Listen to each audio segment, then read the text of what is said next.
యాదాద్రి భువనగిరి జిల్లా వార్తలు ఒకసారి చూద్దాం. యాదగిరిగుట్ట లక్ష్మీనరసింహ స్వామివారి క్షేత్రం భక్తజన సంద్రంగా మారింది. ఈరోజు స్వామివారి జన్మ నక్షత్రం స్వాతి నక్షత్రం సందర్భంగా గిరి ప్రదర్శన మహోత్సవాన్ని అత్యంత వైభవంగా కన్నుల పండుగగా నిర్వహించారు. కొండ చుట్టూ 9 కిలోమీటర్ల మేర వేకోజాముని గిరి ప్రదర్శన మహోత్సవంలో పెద్ద ఎత్తున భక్తులు పాల్గొన్నారు. నమో నారసింహ అంటూ గిరి ప్రదర్శన చేస్తూ స్వామివారి సేవలో తరించారు.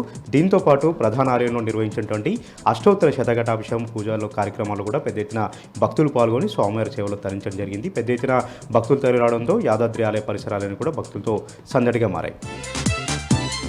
ఇక యాదాద్రి భువనగిరి జిల్లా సంబంధించినటువంటి మరొక వార్త యాదగిరిగుట్ట సంబంధించి అదేవిధంగా భువనగిరి పట్టణంలోని పలు సాంఘిక సంక్షేమ హాస్టళ్లను ఆకస్మికంగా తనిఖీ చేశారు జిల్లా కలెక్టర్ ఎం హనుమంతరావు. ప్రధానంగా ఎస్సీ/ఎస్టీ హాస్టల్స్, గిరిజన హాస్టల్స్ని తనిఖీ చేసి అక్కడ ఉన్నటువంటి మెనూ ప్రకారం భోజనం అందిస్తూ ఉన్నారా, మెనూ ప్రకారం విద్యార్థులకు నానటువంటి భోజనం అందిస్తున్నటువంటి విషయాలన్నింటినీ కూడా విద్యార్థుల్ని అడిగి తెలుసుకోవడం జరిగింది. భోజనశాలను, వంటశాలను కూడా తనిఖీ చేయడం జరిగింది.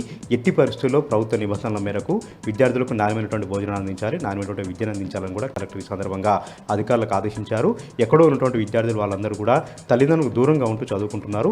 తల్లిదండ్రులు లేనటువంటి బాధను తీర్చేలాగా ఉపాధ్యాయులే తల్లిదండ్రులాగా వ్యవహరించి నాణ్యమైనటువంటి విద్యను, నాణ్యమైనటువంటి భోజనాన్ని అందించాలని కూడా కలెక్టర్ ఈ సందర్భంగా సూచించారు. ఇక నల్గొండ జిల్లాకు సంబంధించినటువంటి వార్తలు ఒకసారి చూస్తే నల్గొండ జిల్లా మిర్యాలగూడలో లక్కీ డ్రా పేరుతో విలువైనటువంటి బహుమతుల పేరుతో పెద్ద ఎత్తున మోసం చేసినటువంటి 3 వ్యక్తులను అదుపులో తీసుకున్నారు మిర్యాలగూడ పోలీసులు. జిల్లా ఎస్పీ శరచంద్ర పవార్ మీడియా సమావేశం ఏర్పాటు చేసి వివరాలు వెల్లడించడం జరిగింది. 3 వ్యక్తులు ఒక ముఠాగా ఏర్పడి గత కొంతకాలంగా నెలకింత అమౌంట్ కడితే విలువైనటువంటి బహుమతులు ఇస్తాం, లక్కీ డ్రాలు చేస్తామంటూ కూడా పెద్ద ఎత్తున మోసం చేశారంటూ కూడా ఎస్పీ తెలపడం జరిగింది. దాదాపు 3 కోట్ల రూపాయల విలువైనటువంటి ఆ డబ్బులందరూ కూడా వసూలు చేశారు. నెల విలువైనటువంటి బహుమతులు కొద్ది రోజులు ఇచ్చి ఆ తర్వాత బహుమతులు ఇవ్వకుండా మభ్యపెట్టి ఒక్కసారిగా ఆఫీస్కి తాళం వేసి వీళ్ళందరూ కూడా తిరుపతి పారిపోయినట్టుగా కూడా ఎస్పీ వివరాలు వెల్లడించడం జరిగింది.